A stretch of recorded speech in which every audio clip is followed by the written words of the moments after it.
ያምናን ይተማመናል። ነገር ግን ደግሞ ብልጽግና ያደራጃቸው አሃዶች ስላሉ አካባቢያችንን ፈትሸን ማህበረሰባችንን ማገልገል አለብን። የፋኖነት መስፈርቱ የብቻ ነው። ፋኖ ስንሆን ሁለት አደራዎች አሉብን። ታጋዮች ልትይዙት የሚገባ ሁለት አደራዎች አሉብን።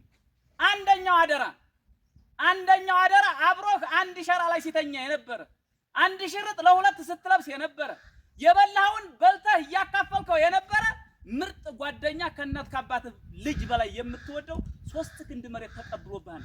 የሱ አደራ አለብን። አንደኛ አደራችን ሰውነትን እየነዘረህ ስሜት ፋኖነት ሆኖ ልትገነዘበው የሚገባ 3 ክንድ መሬት የከፈለ መስዋዕትነት የተቀበለ ጓደኛ አለ። የሱ አደራ ነው የመጀመሪያ አደራችን።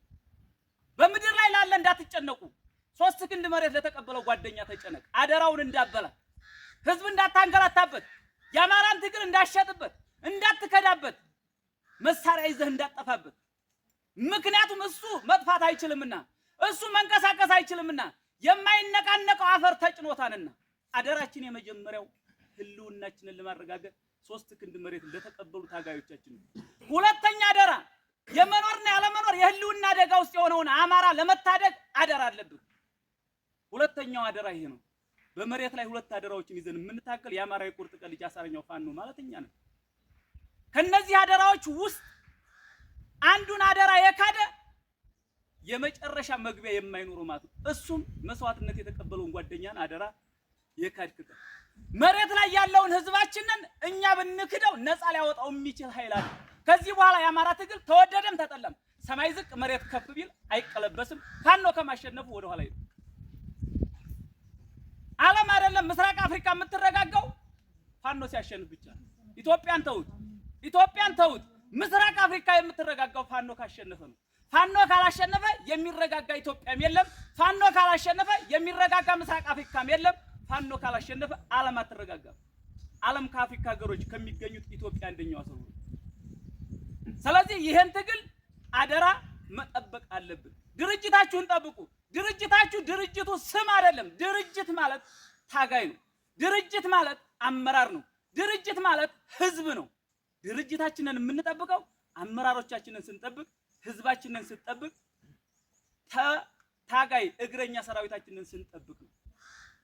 በዚህ ትግል አመራር የእዝ አመራር ብለው የድርጅት አመራር የመቶ መሪ ነው። ዋናው የሀገሪቱ ቁልፍ ሚና ያለችው መቶ መሪ ላይ ነው። ምክንያቱም አንተ እየመራህ ሂደህ ቦምብ ጥለህ መስዋዕትነት ከፍለህ ከኋላ ያለውን ህዝብ ነፃ የምታወጣው መቶ መሪ ነው። ትልቁ ማዕረግ ያለው መቶ መሪ ላይ ነው። ትልቁ ማዕረግ ያለው ሻምበል መሪ ላይ ነው። ትልቁ ማዕረግ ያለው ቲም መሪ ላይ ነው። ስለዚህ ሻምበል መሪ፣ ቲም መሪ፣ መቶ መሪ የሰራዊት እናት አባት ሻምበል መሪ ናቸው። ከዛ በኋላ ያለው አመራር ምናልባት ሎጂስቲክ እና ተተኳሽ በማቅረብ እናንተ እንድትዋጉ ሊያደርጋችሁ ይችላል። ነገር ግን ሰራዊታችሁን መጠበቅ አለበት። እግረኛውን ሰራዊት ካልተንከባከበ መሪ አይኖርም። እግረኛ ሰራዊት ከሌለ ድርጅት የለም። እግረኛ ሰራዊት ከሌለ ህዝብ አይድንም።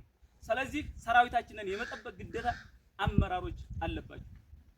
ሰራዊታችን ጠፍቶ እንዳይሄድ አመራሮች መጠበቅ አለባችሁ። ይሄንን ማድረግ ከቻልን የአማራን ህዝብ እንደ ህዝብ አክብረን ከሄድን የአማራን የመኖርና ያለመኖር የህልውና አደጋ ለመቀልበስ እየታገልን የነበረውን አሁን ትልቅ ደረጃ ላይ ደርሰናል። እንደ አማራ ፋኖ ብሔራዊ ንቅናቄ አንድ ድርጅት መስርተን ጎንደር፣ ጎጃም፣ ሸዋ፣ ወሎ 4 እዞችን በላይ ቴዎድሮስ አሳምነውና ሚኒሊክ እዝ ተመስርተው የወለጋ ደም የፈሰሰበት 360 አማራ ባንድ ላይ የተቀበረበት ጉድጓድ የነ አንሻን ሰይድ አትግደሉኛ አማራ ነኝ ድምጽ አንድ እዝ ተመስርቷል። አንሻን ሰይድ እዝ ወለጋ ላይ ያለ 4 እዞችን ከአንሻን ሰይድ ጋር 5 እዞችን ይዞ እየተንቀሳቀሰ ያለ የአማራ ፋኖ ብሔራዊ ንቅናቄ ድርጅታችን አለ። ይህን ድርጅት ጠብቀን መሳሪያ ታጥቀናል። ከምን ከክላሽ ጀምሮ እስከ ሞርተር 120 ታጥቀናል። ዙ ታጥቀናል። አብይ አህመድን መማረክ ያቃተነ በሰማይ ላይ የሚወረወርብንን ዱረን ብቻ እንጂ ሁሉንም ማርከን አይተነዋል። የዚህ ድል ባለቤት ስለሆናችሁ እንኳን ደስ ያላችሁ።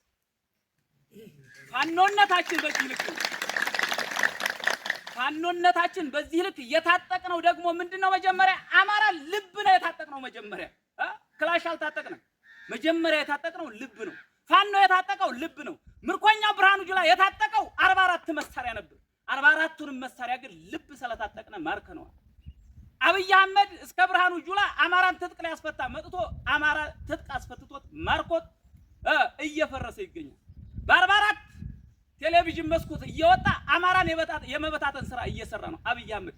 ሶሻል ሚዲያ የምትጠቀም ሰራዊት፣ ሶሻል ሚዲያ የምትጠቀም አመራር እንዳትወናበድ አብይ አህመድ ነው የተወናበደው።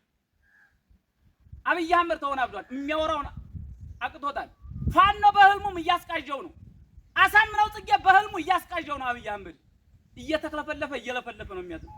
ስለዚህ ይሄ ትውልድ አብይ አህመድን የሚያክለፈልፍ፣ ብርሃኑ ጁላን የሚያክለፈልፍ፣ ሽመልስ አብዲሳን የሚያክለፈልፍ ትውልድ ነው። ነገ ጧት እኛ እንደነሱ ህዝብ ጋር አልተጣላንም። ሰራዊታችን የምትይዙት ነገር ነገ ጧት አምቦ ትገባለህ። 81ኛ ክፍለ ጦር አምቦ ትገባለህ። አምቦ ስትገባ ግን የኦሮሚያ ክልልን ህዝብ ለመጨፍጨፍ አይደለም እንገባው። ብልጽግና ስርዓትን እየተከተሉ አማራ እንዲሞት ያለው ቁማሩን በልተናን አባይ ማዶ ተሻግረን ያለው ሽመልስ አብዲሳን ለመያዝ ነው የምትሄደው። ከዛ በተረፈ ግን ልንገርህ አማራ እንደ አማራ እየሞተ ነው ብሎ የተናገሩ የነቁ በቴሌቪዥን መስኮት አማራነትን ያስተማሩን ምሁሮቻችን ታስረውብናል። ትግላችን የወደቁት ጓደኞቻችንን ትግል ጫፍ ለማድረስ ነው። ትግላችን አፈሙዛችን ወደ ቤተ መንግስት ነው። ማንኛውም ሰራዊት ሊያውቀው የሚገባው የአማራ ትግል አንድ ነው። እሱም ቤተ መንግስት ብልጽግና ስርዓት ጋር ብቻና ብቻ ለጊዜው። ስለዚህ ይህንን ጥንቃቄ አድርጋችሁ ህዝባችሁን አክብራችሁ ሲቪል መዋቅርን አክብራችሁ ህዝባችን እንዳይንገላታብን ወታደራዊ መዋቅርና ሲቪል አደረጃጀት ሰርተናል። አደረጃጀት ዘርፍም ስለሆንኩ ስለ አደረጃጀት ልንገራችሁ። ወታደራዊ አደረጃጀት ተተኳሽ ይሞላለታል፣ ሎጂስቲክ ይሞላለታል፣ ጥላት ጋር ይዋጋን፣ ከተማ ይደመስሳል፣ ነፃ ቀጠና ያወጣል። ሲቪል አደረጃጀት ደግሞ እኛ የምንሞትለት ህዝብ መሬትን በተመለከተ አያይም። ከዛ ውጪ ግን በየቀበሌው የሚደርስባቸውን አደጋ በየቀበሌው ጉልበተኛ ነኝ ብሎ የሚናገራቸውን ሲቪል መዋቅር ይደኛል። ሲቪል መዋቅር ስታገኙ እንደ ታጋይ የማይቆጥራቸው ስላለ በዚህ ዲስፕሊን እናንተ እንዳትታሙብኝ ይፈልጋል። ምክንያቱም ሲቪል መዋቅሩ የሲቪል ስራውን ይሰራል። እናንተ ውጊያ ትዋጋላችሁ። ጠቅላላ አንድ ሆነን አማራን ነፃ እናወጣለን። አመሰግናለሁ። አማራ ያሸንፋል።